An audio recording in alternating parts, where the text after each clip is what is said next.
সিনেমার তারকাদের নিয়ে বরাবরই দর্শকদের নানা কৌতূহল থাকে, আর যদি সেই তারকারা স্বয়ং দর্শকের সঙ্গে দেখা করতে আসেন তবে তো কথাই নেই। এবার সেই ঘটনা ঘটল বগুড়ার ধুনট উপজেলার সদরের ঐতিহ্যবাহী ঝংকার সিনেমা হলে। নিজেদের অভিনীত লিপস্টিক সিনেমা দেখতে ঝংকার সিনেমা হলে আসেন চিত্রনায়ক আদর আজাদ, নায়িকা পূজা চেরি ও সিনেমার নির্মাতা কামরুজ্জামান রোমান। শুক্রবার দুপুরের পর ঈশা খানের মালিকাধীন ঝংকার সিনেমা হলে প্রবেশ করেন আদর আজাদ ও পূজা চেরি। পরে দর্শক সারিতে বসে নিজেদের অভিনীত সিনেমা দেখেন তারা। নায়ক নায়িকার আগমনের খবরে প্রেক্ষাগৃহের প্রাঙ্গণে উপস্থিত ভক্ত ও দর্শকরা তাদের ফুলের শুভেচ্ছা জানান। সিনেমা হলে ছবি দেখতে এসে নায়ক নায়িকার কাছে পেয়েও অভিভূত হন দর্শকরা।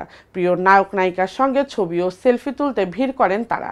এ সময় দর্শকের সঙ্গে শুভেচ্ছা বিনিময় করেন আদর আজাদ ও পূজা চেরি। নায়ক আদর আজাদ বলেন, আমাদের দেশ এখনো অনেক ভালো মানের সিনেমা তৈরি করে, সেগুলো আসলে সেভাবে প্রচার পায় না। তাই আমি দর্শকদের বলবো, আপনারা হলে আসুন, আমাদের সিনেমা দেখুন।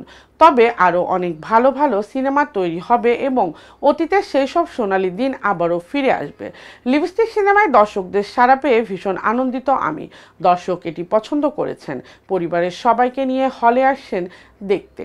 অন্যদিকে চিত্রনায়িকা পূজা চেরি বলেন, দর্শকরা আসলে ভালো গল্পের সিনেমা দেখতে চায়। লিপস্টিক সিনেমায় সেই ভালো গল্প আছে, ভালো ডায়লগও আছে, ভালো কস্টিউমও আছে। আমাদের আগের সিনেমাগুলো খুবই ভালো হয়েছে এবং দর্শক ভালোভাবেই গ্রহণ করেছে। তাই আশা করছি বাংলাদেশের সিনেমার ভবিষ্যৎ আরও ঘুরে দাঁড়াবে। এরাও ধুনটে আসার মূল লক্ষ্য হলো মফস্বলের সিনেমা হলগুলো সিনেপ্লেক্স নয় বা এসি নেই। এখানে গরমের মধ্যে দর্শকরা কিভাবে কষ্ট করে হলে বসে সিনেমা দেখে তা দেখতে এবং দর্শকের সঙ্গে সেই কষ্ট শেয়ার করতেই এখানে আসা।